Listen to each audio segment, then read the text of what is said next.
So we just had the Mario Tennis Aces demo just over the weekend, and I played a fair amount of it. I played both the Japanese demo and the North American demo, primarily because the Japanese one started a bit earlier. It actually started prior to when I got home from work, so I played that until the NA one actually started. But anyway, my first reaction to the game was that this was going to be something where building that focus meter and then trying to get a special shot out immediately was going to be the way to go. And as I played and continued to play and got a lot of points and just put hours into it, I realized that actually I was much better off just using the focus gauge for other things. But the way I look at it is this game actually is really good. I actually had a lot of fun playing it, and it's definitely going to be something that I'm going to invest time into. I definitely can see myself buying this. I had a lot of fun playing the demo. It was really cool to mess around with all the other characters. However, I did end up only primarily playing as Rosalina at the end. But there was a lot that this demo actually had. Surprisingly, there was a lot that you could do. With how little the character roster is, so you would expect not much, and how little the rules there were. But there was so much to learn from how the characters function and how they actually match up against other characters. The stats that each character have, they have their own like special classification. Like Mario is an all-rounder, Yoshi's a speed type, Bowser's a power, stuff like that. You'd think that that would be a generalized classification just to give you like just an idea of what the character is like. But actually it does play a huge role into how the actual characters function and how they match up against other characters. So like I ended up playing Rosalina, and she is the only one that's in the demo that is classified as a tricky character. And what she can do is she can curve her shots pretty easily and makes it to where you can make it to where all of her shots curve, where no other character right now can do that. And so it makes it very easy for a tricky character like Rosalina to do better against power characters, which are generally slower. But then in the like an opposite like that, the power characters are better against characters that are slower, because they can like hit it far or faster into a different direction. But yeah, so this is actually pretty interesting. I didn't expect these like classifications to actually come up and be relevant. However, they are, and it was a lot of fun to try and learn how these characters matched up against each other. And the use of the focus meter, actually, what I thought was going to be a bit of an overused gimmick, actually became pretty vital. And there's a difference between a gimmick that's annoying and a gimmick that's actually well done.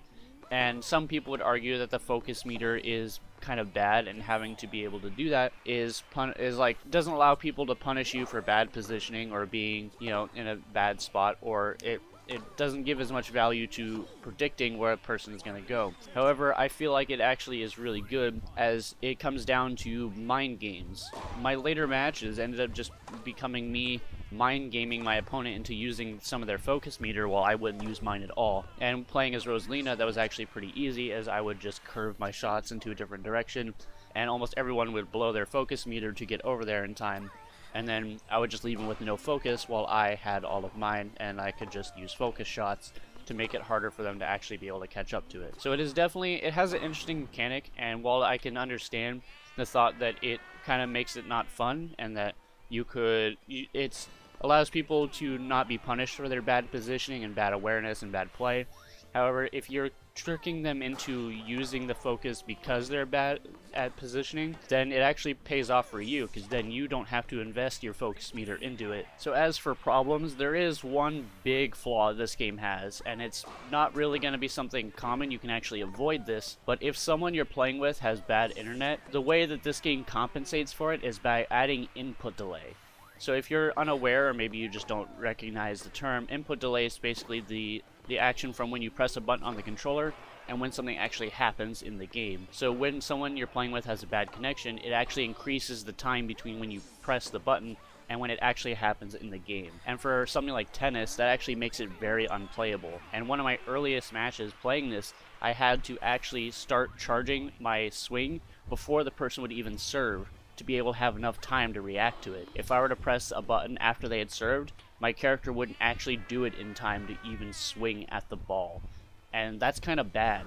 Other games like Super Smash Bros., when there's lag, it does something called skipping frames. That's a little bit more annoying, and you'll see it, and the game will pause for a second and then jump over to a different spot. That's more bearable than having input delay, and I hope that ends up changing. But then again, like I said, this is something you can avoid. the game actually asks you if you want to play against someone, and it shows you their connection to you. So if you see someone with a red bar, you can choose to not play them. However, I was just playing against anybody, and that's how I learned about this input delay. That is probably one of the biggest problems I have with it right now, is if you're playing against someone that has a bad connection, it's going to cause input delay. And if you're playing against someone that has a good connection that happens to go bad in the middle of the match, then it just starts adding input delay, and then it gets really unplayable. The upside of that is you both have to suffer from it, so it's not just you having to deal with it. The other people you're playing against also have to deal with the input delay, so it's not exactly one-sided, but it's not a fun way to play a game like this. But this is in fact a really fun game to play, and it is definitely going to be something that I pick up in a couple weeks when it comes out. I didn't play the previous Mario Tennis game, Ultra Smash, on the Wii U, because prior to it coming out, I actually heard a lot of bad things about it, so I didn't bother buying it.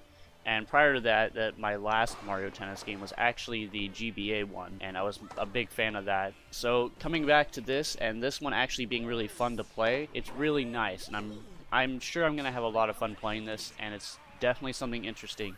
There's actually an idea I have for another video that'll probably come out either later this week or the next week about the use of the special meter and whether or not you should do special shots. I'm going to be talking about that because it is an idea I have, and I want to try and get some of this stuff out before the game is actually released with the footage that I have from the demo. But all in all, I definitely say it is something that is worth trying and is a lot of fun. I can't really give a review for it right now because obviously the full game isn't out. But I would definitely be interested in this, and it's definitely a lot of fun. There's a lot of interesting aspects to it, and I can't wait to see how the game will change once there are more characters. Because right now, I would definitely say Chain Chomp is probably the best character. And the reason being is he is classified as a power character. However, he is much larger and can actually move pretty fast, which is odd for a power character as they tend to be slower. And so it allows him to cover most of the court in a fast time and still be a power class.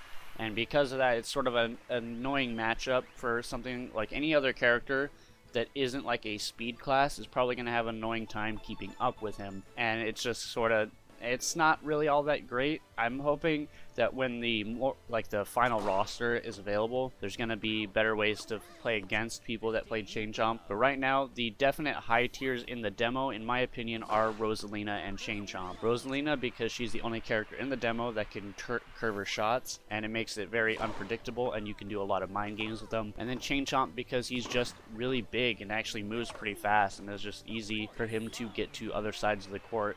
And then being a power class means that his shots are going to be more powerful, and so it makes it a bit of a challenge to keep up with that. But then again, this is just the demo. We don't have all the characters, so there could be a good counter to him when the game comes out. Yeah, that's pretty much it. So I want to thank everyone for watching, and I will see you all next time.